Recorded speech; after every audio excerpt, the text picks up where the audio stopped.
Well, hello everyone. Welcome back to my channel and welcome back to Prehistoric Kingdom Alpha. My name is Swoop there, and here we are just outside the entrance, or the main entrance to my park. This is actually the first build that I ever did in Prehistoric Kingdom. Considering that fact, I actually think it doesn't look too bad. I'm still a fan of the way this roof slopes up and there's like the supports that come down.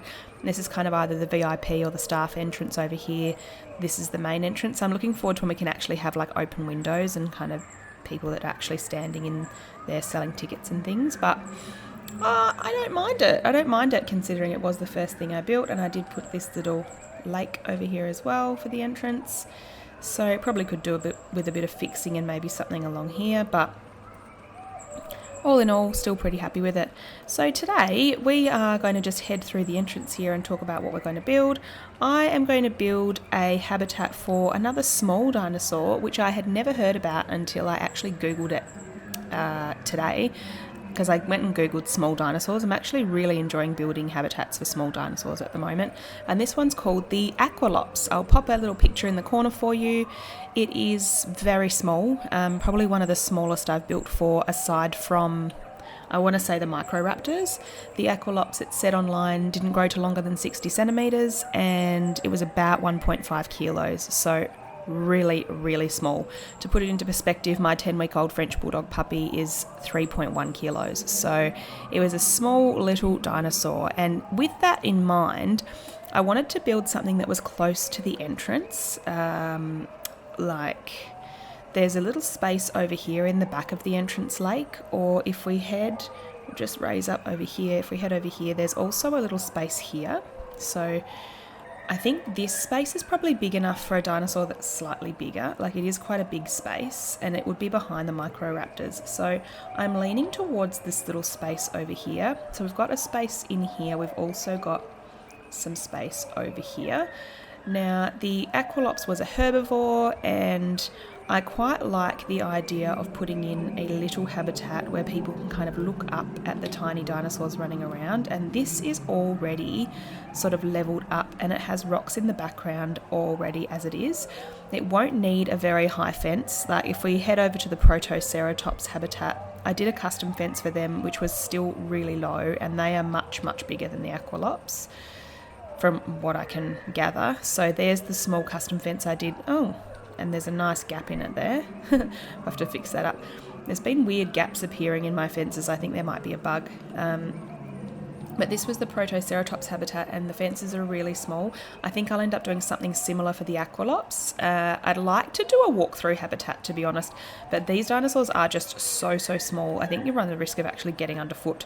So what I might do is I'm going to jump into a speed build of this tiny little habitat that I'm going to build, and then I'll come back to you guys when I'm done. See you on the other side. Bye.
Well, hey everyone, we're back from the speed build, and here is the little habitat that I created today. Just a short episode today, little habitat for the Aqualops. I love it, to be honest. I'm loving the little cave I've created. I really wanted to utilise the ferns throughout this habitat. From all the pictures that I can see, like all of the artist kind of recreations, a lot of the habitats where they are placed in the art is sort of in a like dense fern or sort of a lot of undergrowth area. I think I might even put a couple of trees in. In fact, we could do that while you guys are here with me. Let's just have a look. Which trees? I mean, I just don't really want to cover up too much of the habitat from this kind of view. I mean, that one could go just here. It's quite big, but yeah, I don't hate it there. That's all right. And then you've got the keeper entrance down this way. I am looking forward to actually building like more of a temperate habitat or a temperate park in itself, and using these trees like this one here and this one here. But it's just at the moment when it comes to these types of trees, we're kind of limited in what we can use in this area. Like when it comes to, I think we've got like 1, 2, 3, 4, 5, 6, 7 of those trees, and then that's it. Whereas I can use all the rest of the ones that we have across pretty much all of these as well. So anyway, this is the habitat I created. I popped them a little pool in here with some logs that have fallen in and so on. I tend to be doing that in a lot of my habitats at the moment, but I quite like how it's turned out, to be honest. I think that it is a small habitat, but the dinosaurs are extremely small, so you'd actually be able to have quite a few in here. And then I did do this viewing area as well, so you can kind of come in and sit down and watch and sit in the shade, because it would be quite hot visiting this park. So we can be a guest and just sit here and look up into the habitat. And so if you're running around in here, you'll really get a great view of them. I think if it was a real park or zoo or whatever, you'd actually have like the feeding area down here, so when the keepers came in, they could actually just walk in, feed them here, and then all the little dinosaurs would come running to be fed here. I think you would have seen me start to do like a little, I guess, shelter for the Aqualops, but I really hated it, so I deleted it, and then I put in this little cave shelter. I feel like caves are a little bit of a cop-out sometimes. They're really easy to create and they just look good, which is why I was trying to create my own, but I really do like how this ended up turning out. And then the little Aqualops actually have a really nice view out from their little cave out towards the rest of the entrance of the park, which is cool. But anyway, guys, that's what I got done today. So there's the entrance building over there, Microraptor. This is the walkway up to the Tyrannosaurus, which I kind of want to redo, to be honest. And then down here, here's my new little Aqualops habitat. Quite happy with it. Thank you so much for tuning in. Thank you to everyone who is subscribing. It's amazing. I think I'm nearly at 500 subscribers, which is halfway to 1,000, which is my goal. My goal is 1,000 subscribers. So if you haven't subscribed and you're watching a lot of my content, I would really appreciate a subscription, and a like if you really don't want to subscribe would be really helpful as well. Thank you so much, guys. I really appreciate all of your support. I'm loving reading your comments, and I'll see you in the next one. Take care. Bye.